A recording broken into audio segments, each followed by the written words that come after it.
Good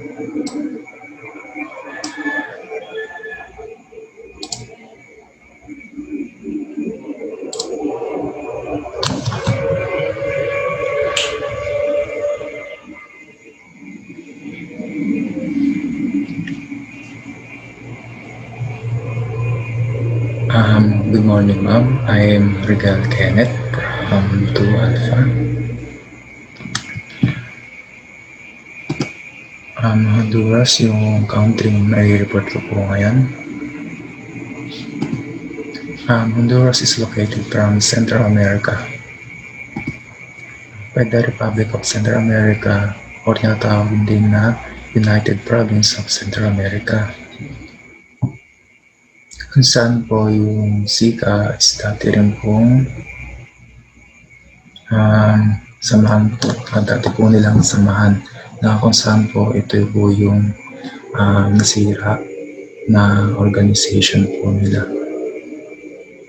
Na kung saan po yung mga nakasama po dyan na states at countries na nakapaloob po dyan is yung Costa Rica, El Salvador, Guatemala, Honduras, Nicaragua, Chiapas, Los Altos, Quetzaltenango.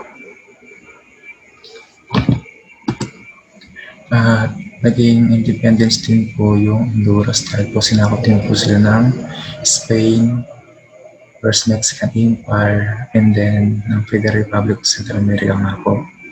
Na kung saan nung natanggal na po sila or umalis na sila sa Federal Republic of Central America, dineklara na po ng Republic of Honduras, yung Honduras. And then yung constitution po nila is based po sa Federal Constitution ng Central America. Tapos po yung codes po nila is nanggaling sa Common Law, Indigenous Law, tsaka po sa Castilian Law.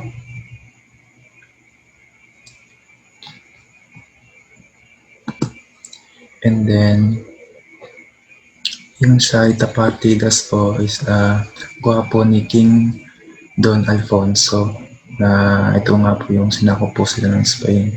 Kung saan po yung nasa La Saeta Partidas na nakapaloob po dyan is yung mga civil law, penal law, civil procedural law, penal procedural law, tsaka po yung commercial law, labor law, tsaka specific laws. Yung criminal justice system po din ng Honduras is based lang din po sa federal system. Kasi nga po wala po silang magandang criminal justice system or constitution nga po. Kaya kung saan po is yung nagsisimula po yung criminal justice system is sa police, courts, and correction. 3 component lang po. Based lang din sa Central America or United States din. Yan po yung police. Police po is, ito po yung mga sila po yung nagpapatupad ng batas kung saan po nila pina-apply po nila yung peace and orders po sa mamamayan and kapayapaan po. And tinatawag po yung police ng Honduras is Policia Nacional de Honduras or PNH, National Police of Honduras. Tapos po yung headquarter po nila is nakalocate po sa Tegucigalpa. Ito po yung capital ng Honduras. And then they have 6 division or national directorates kung saan nga po yung National Police of Honduras po ay nahati sa 6 na division. Ito po yung 6 division po nila. Una is yung Dirección Nacional de la Policía Preventive or DNPP o Preventive Policy Unit. Next is Dirección Nacional de Investigación Criminal or DNIC. Tinatawag po nila ito na Criminal Investigation Unit. Yung third po nila is Direction National de Servicios Especiales de Investigación, DNR, DNSIE po, or tinatawag na Investigative Special Service Unit. Yung pang-apat po is Dirección Nacional de Transitos, or DNT. Tawag po na Traffic Policy Unit.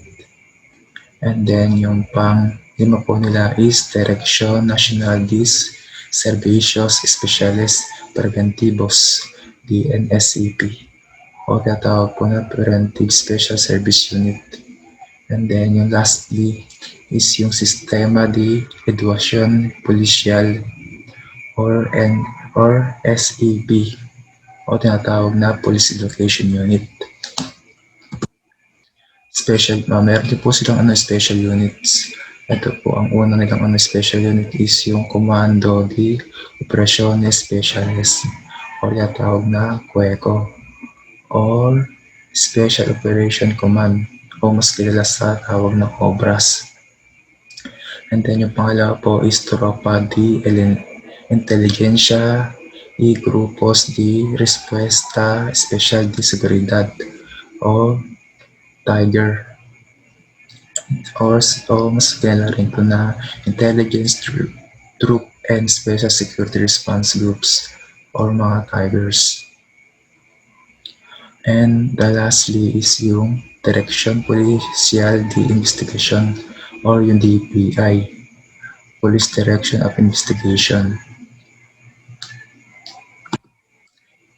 DNPP po nila, yung Preventive Policy Unit po nila is responsible for enforcing the legal order of transportation, transit, and roads, and exercise security function of immigration matter.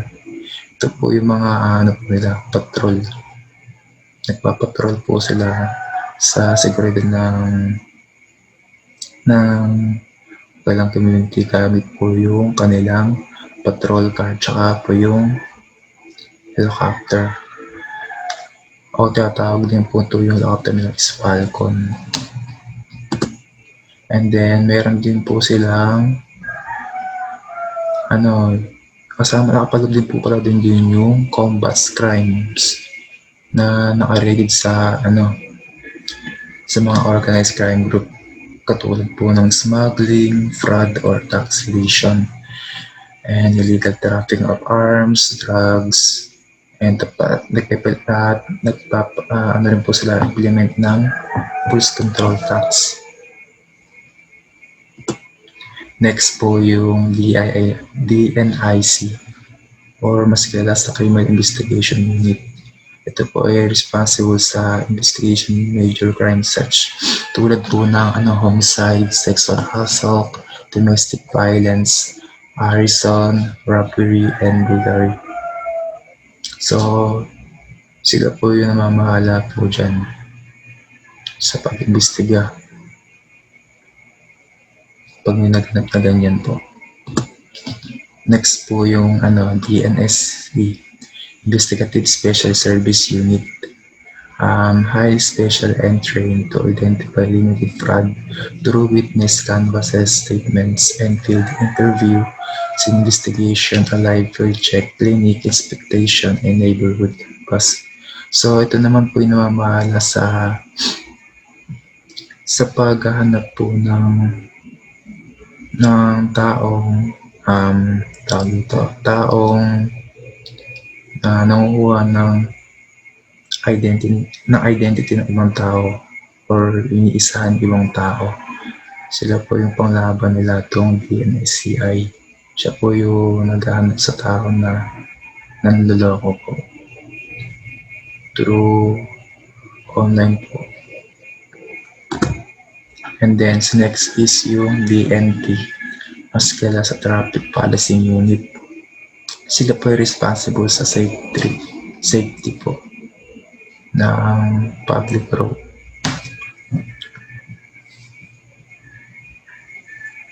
At nagpapatupad po ng bagtas sa highway din. And then next is TNCEP. Mas kilala sa Preventive Special Service Unit. So, responsible sila sa employing medical expert sa Honduras to protect their fellow sailors, soldiers, and local people. So, sila po yung responsible sa mga nasusugatan ng mga kasundaluhan or marine o mga tao sa community nila. And then next po yung SEP, Police Education Unit. Ito po yung apat na police police school sa kanila. Ang una po is National Police University of Honduras o tinatawag na UNPH. Next is the Police Technological Institute or ITP. And then yung pang third po nila is National Police Academy o ANAPO. And then yung pang lastly po nila na school is yung the School of Sub-Officers, ECO. Kung saan po yung mga officer lang po yung or mga gusto mag-officer lang po yung gusto mag-apply sa the School of Sub-Officers. Next po yung special units na po. Yung first po is yung Cobras. Tinatawag po sila na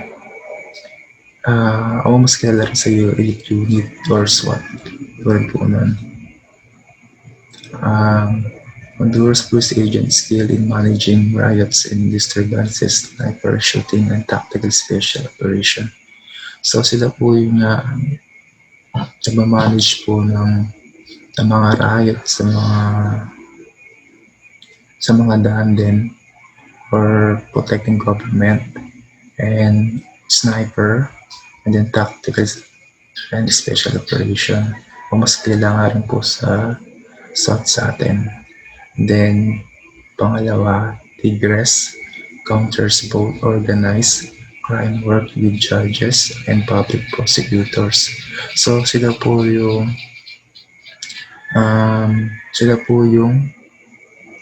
yung security ng judges or public prosecutor or BIP na mga police or special unit. And then lastly po, yung DPI works in regional headquarters kung saan may transaction po sila sa San Pedro Sula, La Ceiba, Santa Rosa, Decopan, Comayugua, and Chocolateca. Ito po yung iba't ibang regional ng Honduras din. Next po yung courts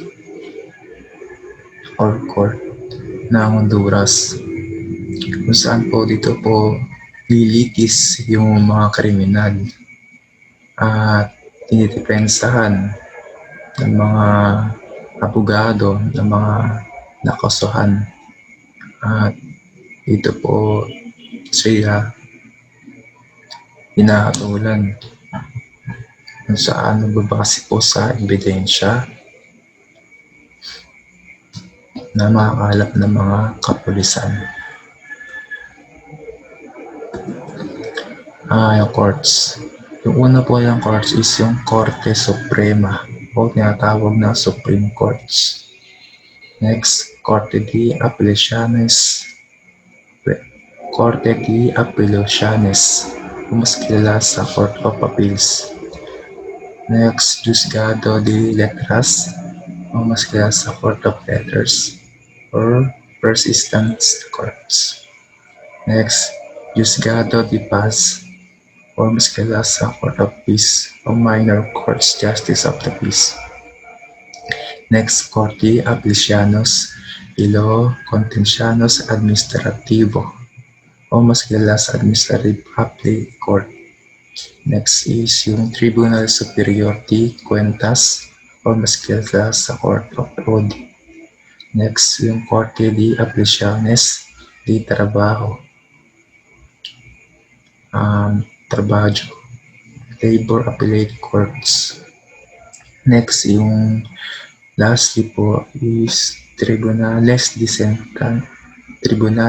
Sentencia, Sentencing Courts, Court Supreme or Supreme Courts. The highest judicial instance is located in Tegucigalpa, the city of Honduras. The court consists of 4 chambers or room: a civil, a penal, a labor, constitutional chamber. There are 15 judges in Supreme Court. Ito po yung pinakamataas nilang korte. Kung saan po is nakalocate po sa Tegucigalpa City ng Honduras. At naglalaman po yung korte ng 4 na room. At ito nga po yung civil, penal, tsaka labor, tsaka yung constitutional chamber. And then yung judges po doon na nakaporma po is 15 judges. And then next is Corte de Apelaciones, Court of Appeals.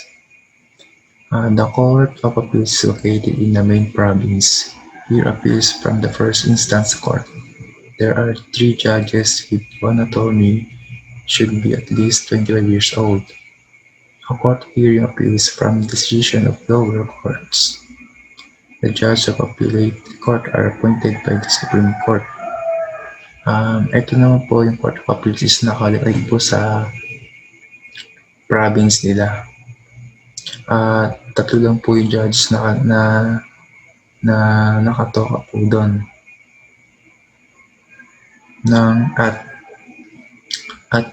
isang attorney na dapat 20 years old lang. Kung saan po is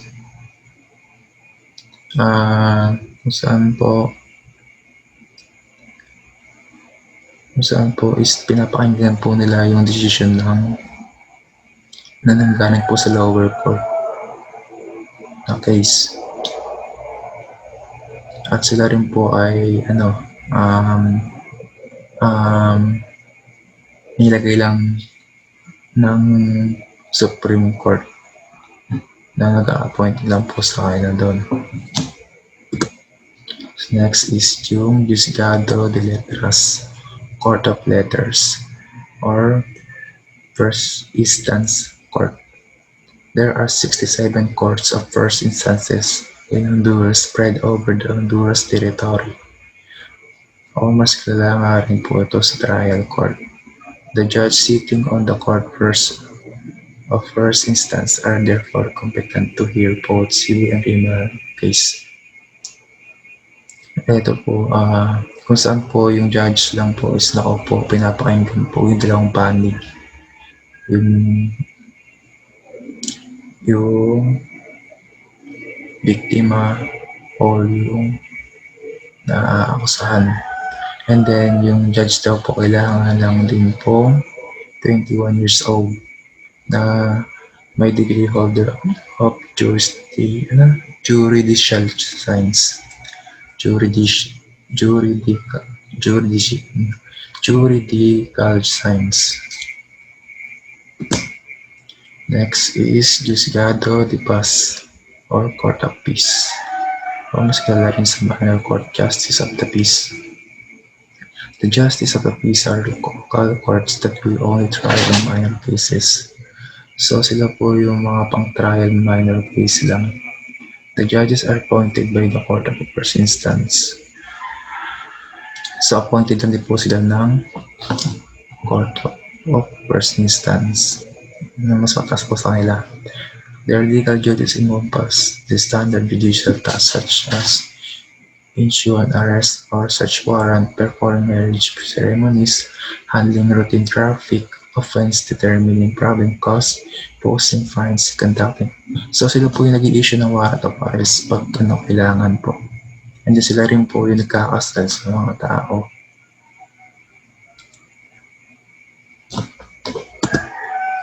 And then, next, Corte de Apelaciones de lo Contenciones.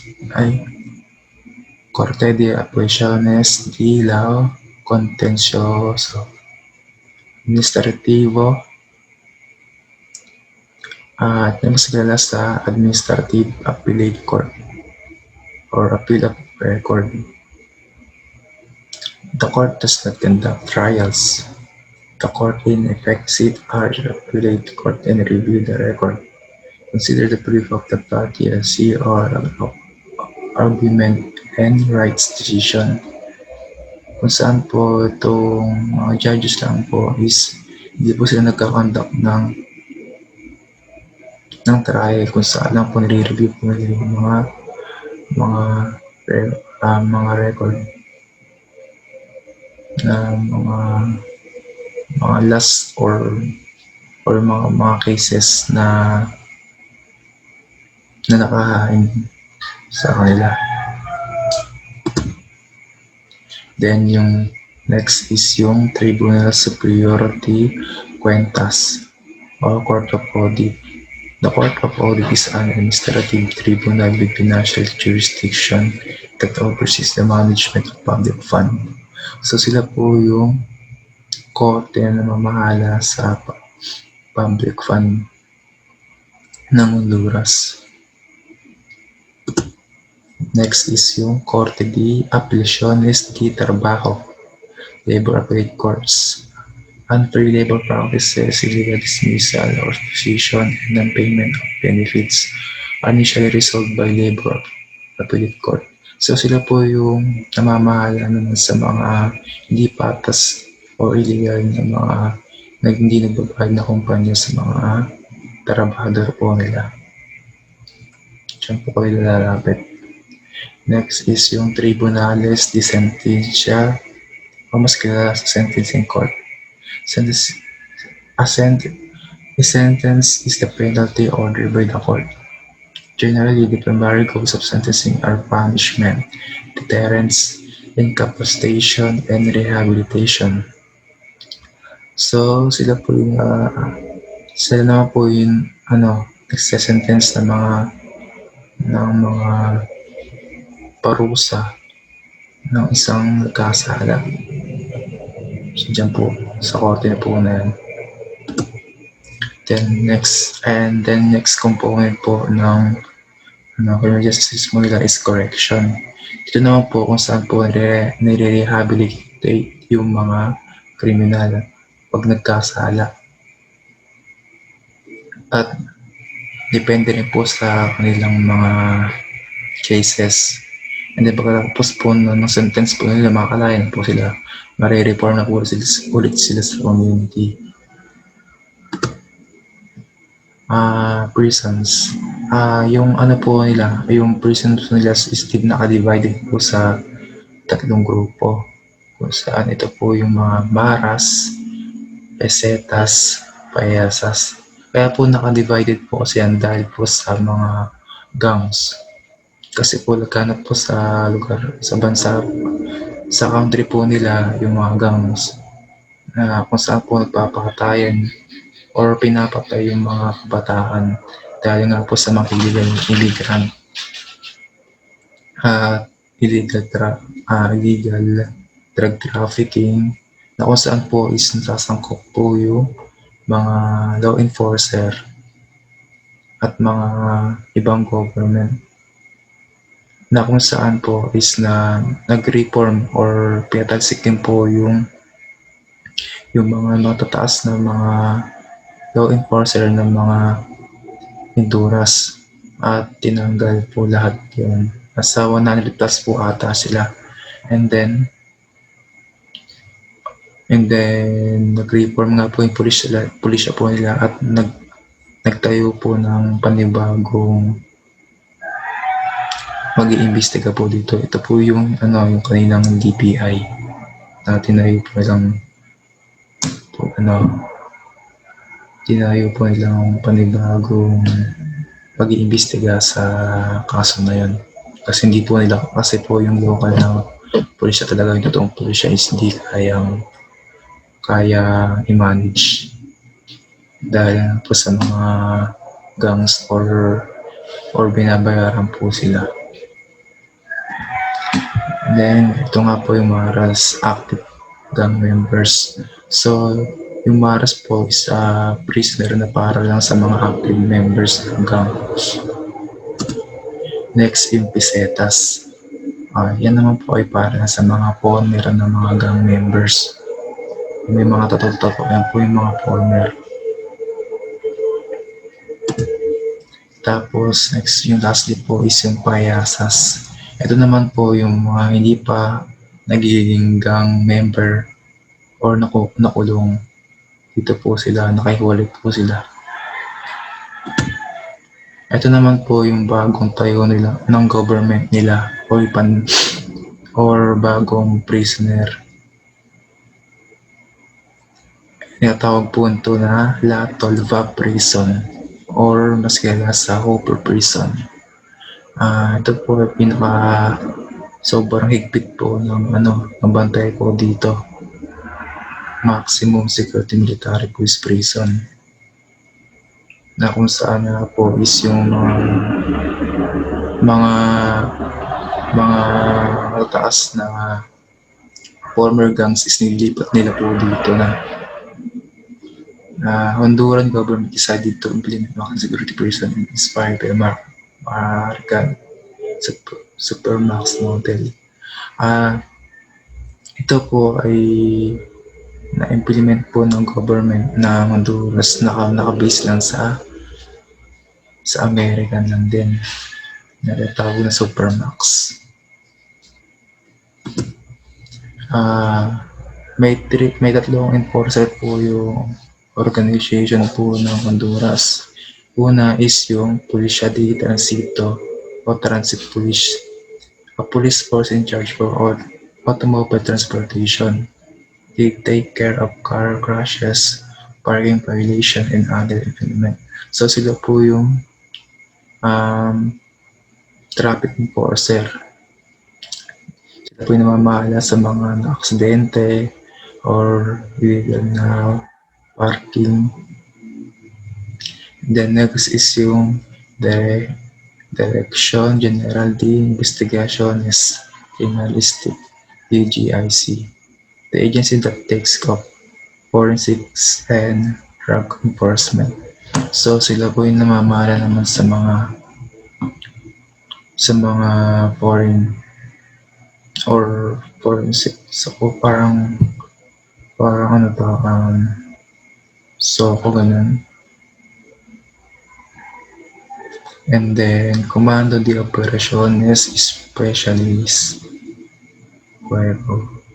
Sila po yung mga elite unit naman po na enforcer.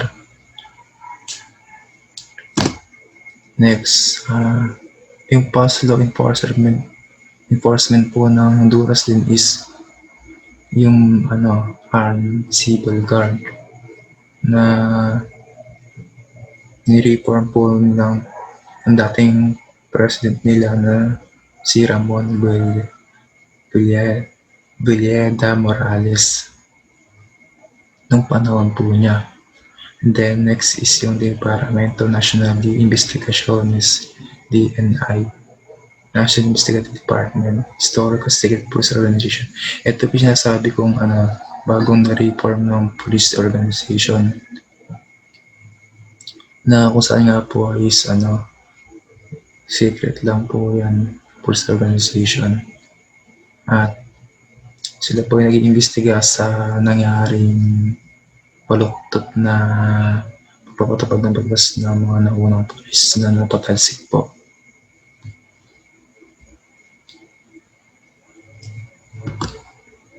Requirements. Ito naman po yung mga requirements na kinakailangan para maging police Honduras.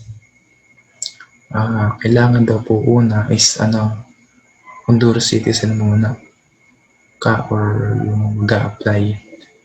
Ang age dapat daw po is 23 to 29 years old.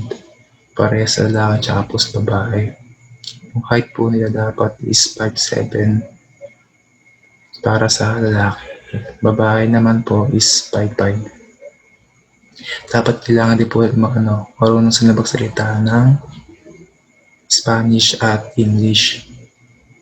And then excellent for oral and written skill. And excellent din dapat sa communication English skill. At dapat din daw po is graduate ka sa National Police University of Honduras o UNPH at National Police Academy, ANAPO, tsaka rin po sa Police Technology Institute, ITP, or School of Sub-Officer, ECO. Sa apat na school po na yan, dapat dyan na po sila kumukuha na pwede mag-police officer. Ayan. Pag undergraduate degree naman po na nanggaling sa National Police University of Honduras, ang magiging rank mo po is Sub-Inspector Police. Kapag na-complete university education ka naman din po with police science degree, kung gusto mo maging police detective, magiging police detective ka po. Ito po yung mga qualification para makapasok sa National Police Academy po nila. Una-una rin po, kailangan mo pa rin daw po maging Honduran citizen. Tsaka at least middle education degree daw po. At yung ang age na tinatanggap po nila is 18 to 20 years old lang. Ang height po is 5'7". And then 5'5" sa babae. Di kailangan po single at walang anak din daw po. At no tattoos sa parte ng katawan. At walang mga butas sa tenga, ganun, or butas sa labi, ganun, mga panggangs po, ganun. At no criminal record or muling pumasok sa academy na to or sa ibang police academy. And at di rin po dapat kailangan na troublemaker or nagsisimula ng gulo or away, ganun. At di rin to dapat po anti-law person. Yung mga nag-rally ganun, yung kung saan binabatikos po ng government, bawal daw po sa kanila yun. At yung panghuli po, dapat papas mo po yung psycho evaluation po nila. Ito po yung magiging rank position mo pag nakagraduate ka po sa Police Academy po nila. Bachelor of Science degree in Police Sciences. Magiging Sub-Inspector Police ka. Tapos po, or Bachelor of Criminal Investigation, magiging Inspector of Inquiry, parehas lang. Ito naman po yung mga ranks nila. Sa non-commissioned officers po, or basic skill ladder, mas kilala po yung una na police po nila is policia, or mas kilala sa constable. Next is yung policia tercero, o mas kilala sa leading constable. Next is policia segundo, o mas kilala sa senior constable. Next is policia primero, or sergeant. Ito naman po yung mga commissioned officers. Una is yung sub-official or sub-officer, official or officer, sub-inspector or sub-inspector. Ito naman yung commissioned officer po nila para sa mga inspectors. Inspector or inspector, Inspector Jeffy, Chief Inspector, Inspector General, Inspector General. Ito naman po sa commission officer nila para sa commissionaries, komisaryo or commissary, Komisaryo Jeffy or Chief Commissary, Commissioner General or Commissioner General, Commissionador General or Commissioner General. Yung training naman po is National Directorate of Criminal Investigation or mas kilala sa DNIC or Criminal Investigation Unit of Honduras. Pwede po yung training. Ang mga instructor po nila dyan is nanggagaling pa sa Scotland or UK, United Kingdom. And then, gagaling din po sa Federal Bureau of Investigation and Drug Enforcement Administration ng United States and Mossad, Israel. Tapos, yung mga gamit na mga weapon po niyan, mga regular weapon po nila is 9mm calibre Glock, Remington shotgun, NMI, IM, IML, LMI, LML, Galil rifle po. The next is Commando de Operaciones Specialized or sigla sa akin or Cobras. Special Operation Command or Unit or SWAT. Na yung mga nakitayin po naman dyan is yung mga American SWAT unit. Sila po yung nagpapatraining sa kanila. And then next, Troops and Special Security Response Groups. O mas sa Tigers. Ang terrain nyo po tinatrain po for several months. Mga instructor po naman dyan, yung US Army Green Berets, yung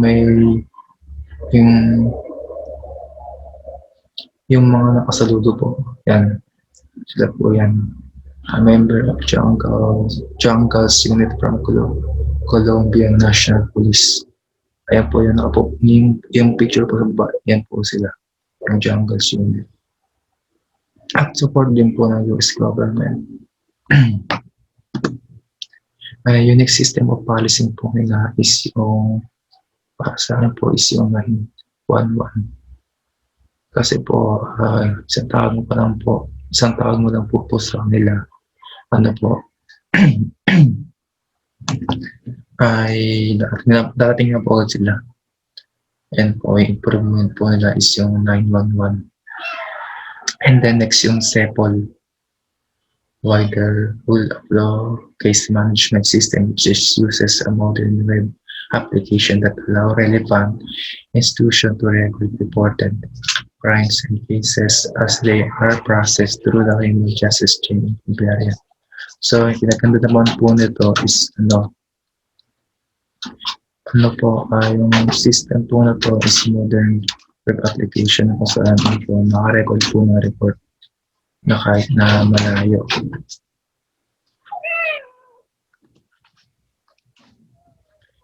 Comparing naman po sa Philippines and Honduras, lowest rank is PO1 ng Philippines. Kung saan po yung PO1 po ng police is yung patrol woman and patrol men. Sa Honduras naman po ito po siya na pulisya. Yung highest rank naman po nila is Director General ng Pilipinas. Sa Honduras naman is Komisionado General. Age required naman sa Pilipinas is at least 21 to 30 years old. Sa Honduras naman po is 23, at least 23 to 29 years old. Retirement age na sa Pilipinas is 56. Sa Honduras naman po is 60. Mother agency po nila is DILG na Pilipinas. Sa Honduras naman po is Secretaría de Seguridad. Sa headquarter ng Pilipinas naman po is Camp Crame, Quezon City, Philippines. Sa Honduras naman po is Tegucigalpa City, Honduras. Eligibility, Napalcom PNP entrance exam, board or bar exam or RA 1080, college or graduate or PDA number 907. Ito po yung sa civil service. And then sa Honduras naman po, kinakailangan mo lang makapasa sa UNPH entrance exam, ANAPO entrance exam, ITP entrance exam, SCO entrance exam. Ito po yung mga nabanggit ko po, apat na school po nilang sa Honduras. And then sa education naman po is baccalaureate or bachelor degrees. Sa Pilipinas po is baccalaureate. Sa Honduras po is bachelor's degree or parehas lang din po yan. And elite units sa Pilipinas is SAF, sa Honduras is COBRAS. And this police logo, yan po. Yan po ang police logo ng Pilipinas. And sa kalawa po yung police logo ng Honduras. And then yun lang po. Thank you po sa pakikinig.